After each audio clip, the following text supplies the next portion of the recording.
Hello guys! Hello! This is for Taurus. Welcome Taurus! Dito sa Kapalaran 888. Alamin natin ano ba ang third week general reading para sa lahat ng Taurus. This is from March 16 hanggang 22. Okay, Taurus.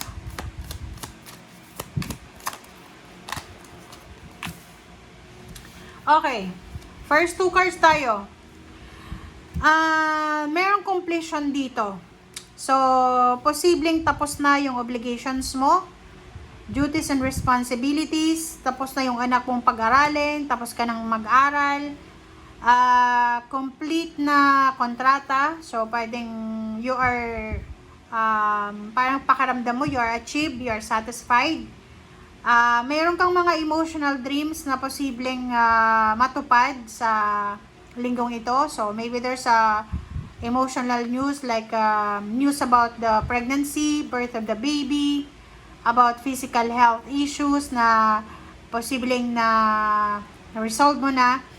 So, sinasabi ng bara sa'yo dito na congratulations sa'yo, Taurus, kasi meron ka dito na matagal mo nang pinagpipray, matagal mo nang inaasam-asam, emotionally and financially ang posibleng mapapasayo. Alright, so let's check.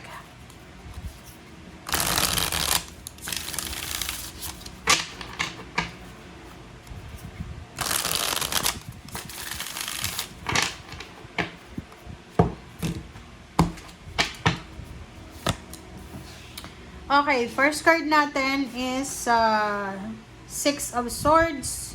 No, Four of Swords, sorry. Four of Swords, Four of Wands. OMG, 44. 444. Four of Swords, Four of Wands, the Emperor.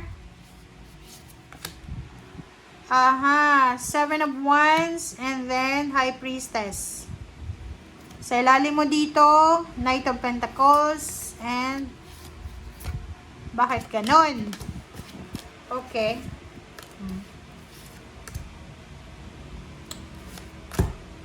Okay, tingnan mo. Nakakaloka ka. Meron dito na na sobrang masaya siya na Taurus because mayroong siyang mga satisfying messages na posibleng makarating sa kanya this week. Pero ito naman, meron ditong Taurus na posibleng makaka-receive ka ng isang mabilisan na message by chat, by call, or pwedeng sa email.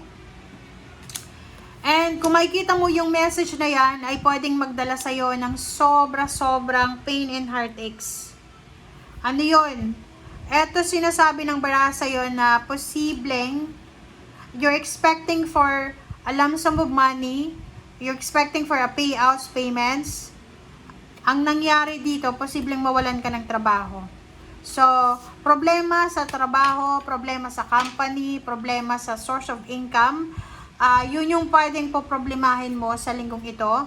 Ang problema mo pa, pwedeng ikaw yung breadwinner, ang dami mong bills na kailangan i-settle, marami kang kailangan na bayaran na utang. So, nakikita ko sa'yo dito na possible na mamroblema ka sa linggong ito. It's because of your job, because of contract termination, or kung ano pa man, or pwedeng na-layoff ka.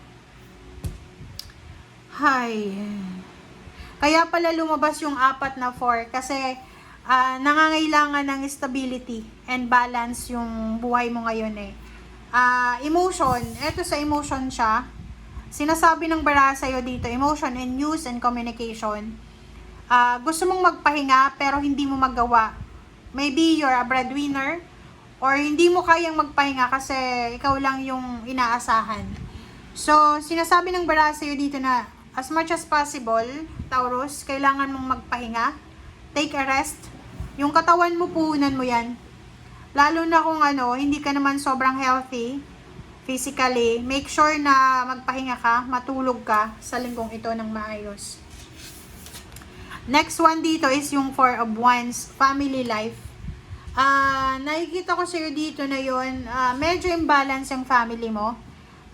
Pwedeng may problema ka sa magulang mo, sa anak mo, or ano man ang problema mo. Pwedeng may problema ka sa bahay, ganyan. Pwedeng yung gripo, hindi na nasira, yung aircon, ganyan, ganito. So, marami kang posibleng may encounter na problema sa bahay. Pero yung iba, satisfying yung message kasi pwedeng may hinuhulugan kang bahay, pwedeng may hinuhulugan kang sasakyan na posibleng malapit ng matapos.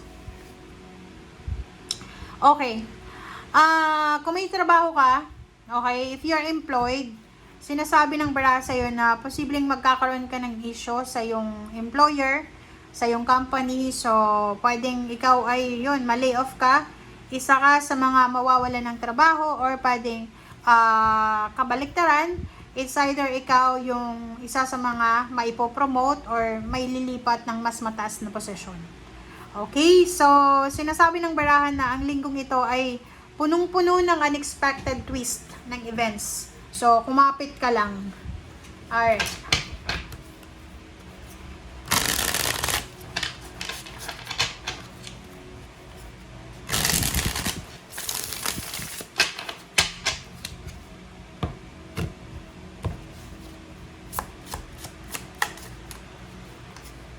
Okay, 5 of Cups.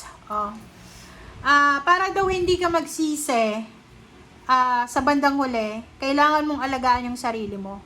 So, doon sa sobrang workaholic na Taurus, mag-iingat kayo kasi sabi ng baraha dito ng 5 of Cups na huwag niyong aabusuhin yung katawan nyo sa trabaho, sa bisyo, or sa kung ano pa man, para hindi kayo magsisi sa bandang huli. Oops, sorry. Okay, Page of Wands. Sinasabi ng bara sa'yo dito na huwag kang masyadong mag-focus sa kung ano yung nangyayari ngayon sa buhay mo, sa pamilya mo, kasi mas kailangan mong pagtuunan ng pansin yung journey na tatahakin mo. Okay? So, relax ka lang. Huwag mong seryosohin ang mga bagay-bagay sa paligid mo. Emperor. Sinasabi ng bara sa'yo dito na may possibility na okay, may iba na mawala ng trabaho, pero yung iba pwedeng ma-promote, pwedeng mailipat sa mas mataas na posisyon, or pwedeng yung iba sa inyo dyan ay magkakaroon ng mga recommendation, or yun, dalawa lang yan pwedeng magkaroon ka ng problema sa company, or sa boss mo, or ma-promote ka. Yung iba talaga madedemote sila. Yung iba pwedeng magkaroon ng problema sa trabaho. Yun, hindi nila kayang maproteksyonan yung posisyon nila. And yun, sabi na So, kailangan talaga ng balance, guys. Sa kahit na anong area sa buhay mo ngayon, imbalance talaga siya. Nakikita ko sa'yo dito na by the end of the week, magpaplano ka na lumipat ng bahay, lumipat ng lugar, mag-apply ng trabaho sa ibang lugar. So, yun yung nakikita natin ng energy sa ngayon. Ito yung focus mo. Ang focus mo is makaalis ka dyan sa mga nakakasakal na relationship, sa situation na hindi na maganda. Okay? Thank you guys. Bye!